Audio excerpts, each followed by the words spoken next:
guys, Big Mac Down School here again today, back once again with another episode of Warhammer Thoughty.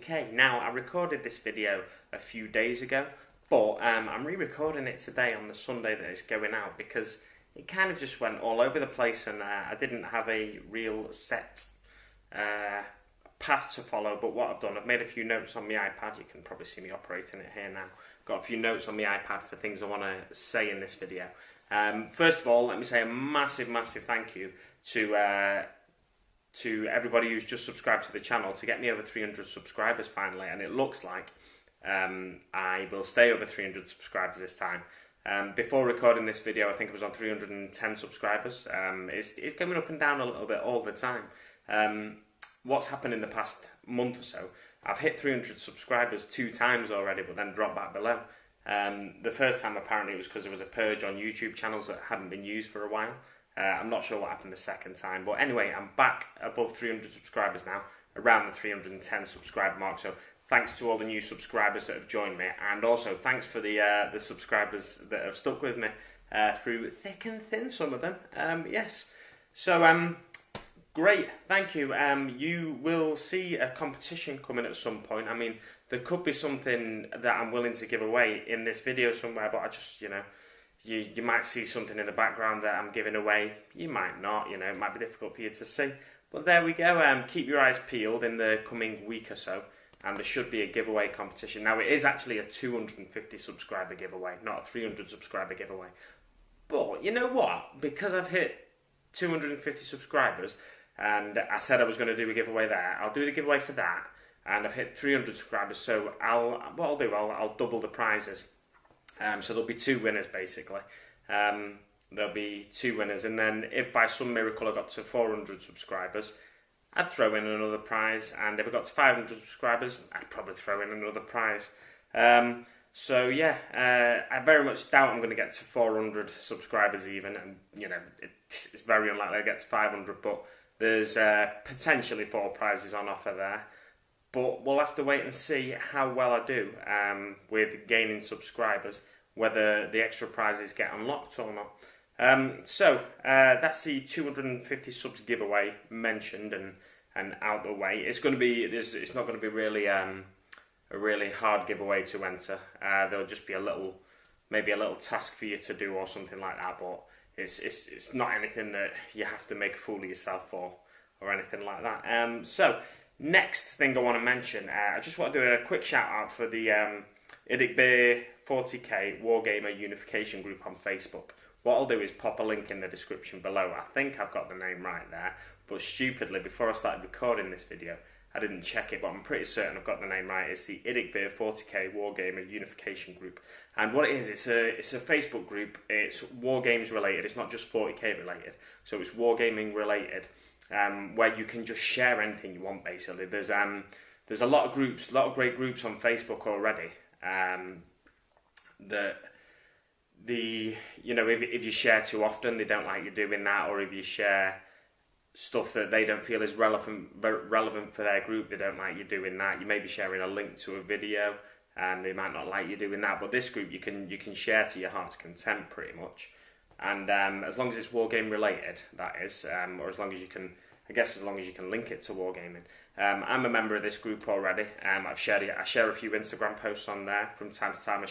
I'll probably share this video on there. So make sure you check out that group. It's a closed group, so all you have to do is just request to join the group, and then one of the members will approve the request or deny the request if they don't like you. But I'm sure your request will get approved. I very much doubt your request will be denied. Yeah, that's that out of the way. It's a great group, like I said. There's a lot of positivity on there, which is what you want, really. Even if I'm not the best painter, I'll say that right now. Even if your work's not that great, if somebody wants to give you a little tip to how you might improve it, if you're struggling with a certain colour or something like that, feel free to share it on there and ask for a little bit of help and advice, because there's a lot of both YouTubers on there and non-YouTubers that have been in the hobby for years. So there's a lot of brains to pick, I guess you could say, in there.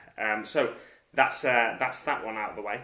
I just want to do a quick shout out as well for a podcast that I've started listening to. There's been 3 so far, I think. hopefully the fourth one will be recorded in the coming weeks.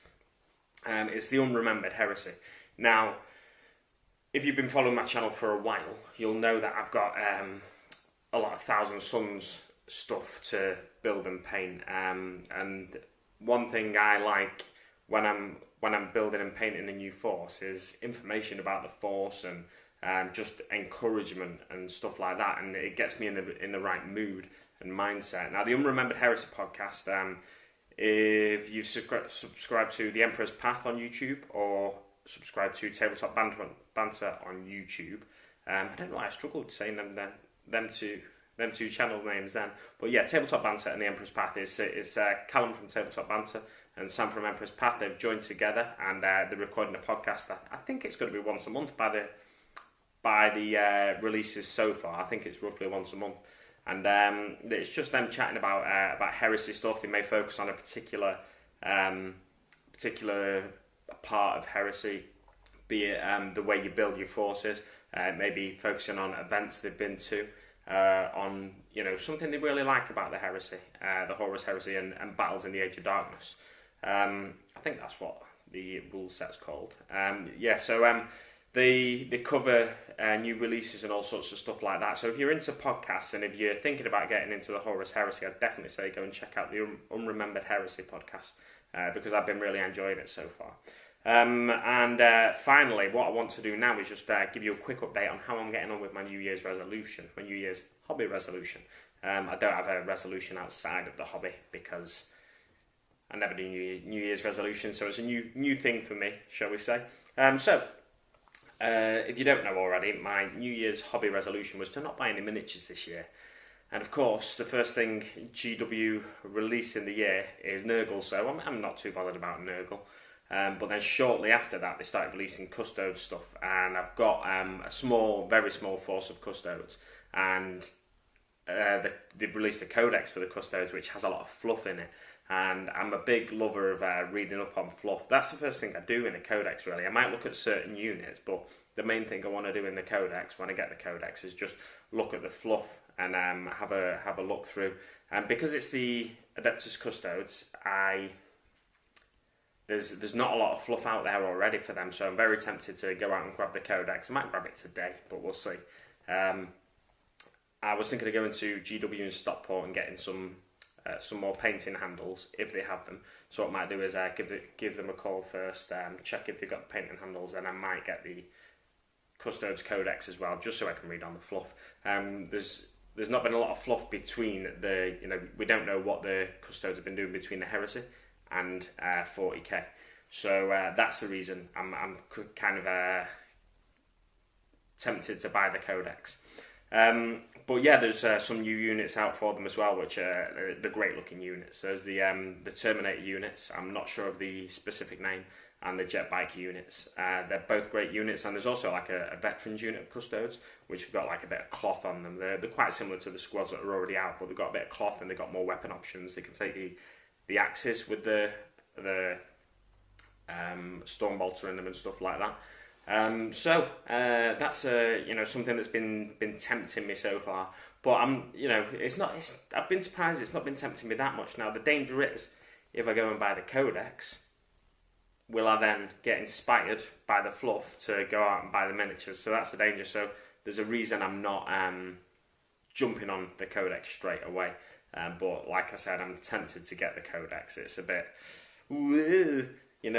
but I may just not get the Codex to avoid getting inspired to expand the force. The thing is, anyway, I've only so far built one squad of Custodes, and I've spent a lot of time on them because I've been magnetising the weapon options and the Vexilla and stuff like that. So the Custodes, I think, will be a slow build process for me, so I don't really need the Codex right away. As much as I want the fluff in it, I'm sure I can gather that information through other sources if I really want to.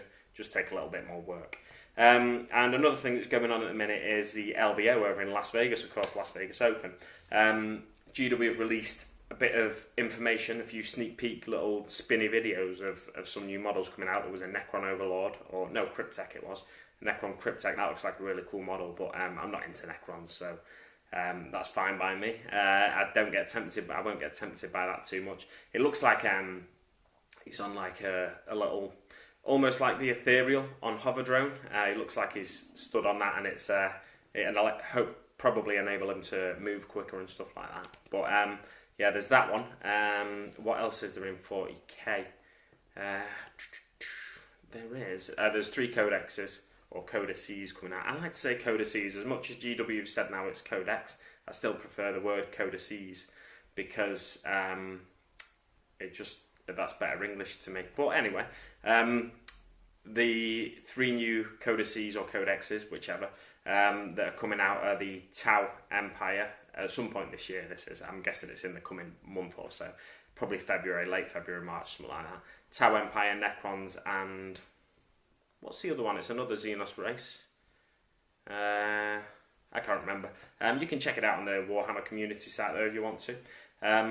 Yeah, they're the 3 codexes that are coming out, and the other spinny video that's got me tempted and may test me on my New Year's resolution is the Knight Armiger, which is I don't love the model, which is good because it may mean I don't get the model straight away when it comes out.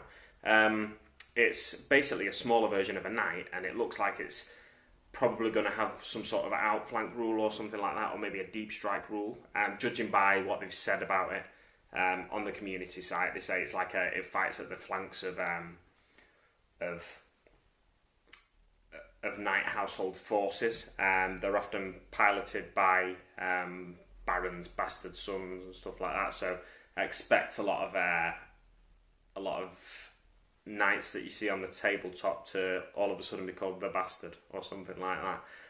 You know, these smaller ones anyway, barons, bastard sons, or lowborn non-noble families. They're like a smaller, probably faster version of a knight, I would have thought. But they come with lighter weapon options by the looks of it. It looks like he's got a multi-melter. I'm hoping they come with different weapon options as well, because it looks like he's got a multi-melter. Maybe an auto cannon on top, or it might be a stubber, and a short stubby version of the what looks like a short stubby version of the Reaper Chainsword. It may have a completely different rule set from the Reaper Chainsword, but it looks like they'll probably to me it looks like they'll stick the Reaper Chainsword rule set on that.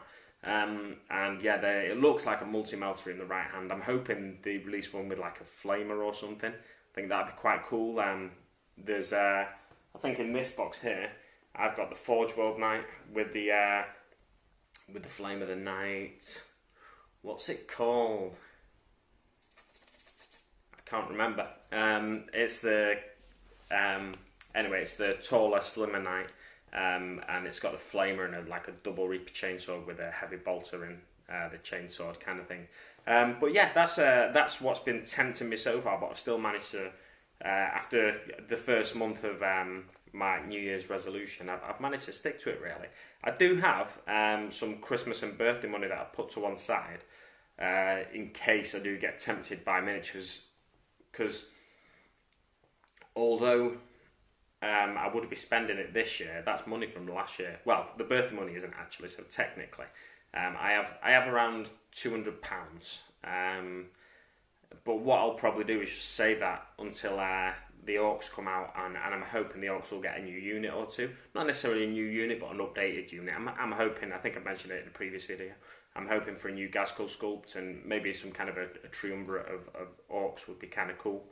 But yeah, that's how I've been getting on with my hobby resolution. Make sure you check out the IDICBeer 40k Wargaming Unification group on Facebook. And make sure you also check out the Unremembered Heresy podcast. There's also a congratulations to Bazza over at Underdog Painting.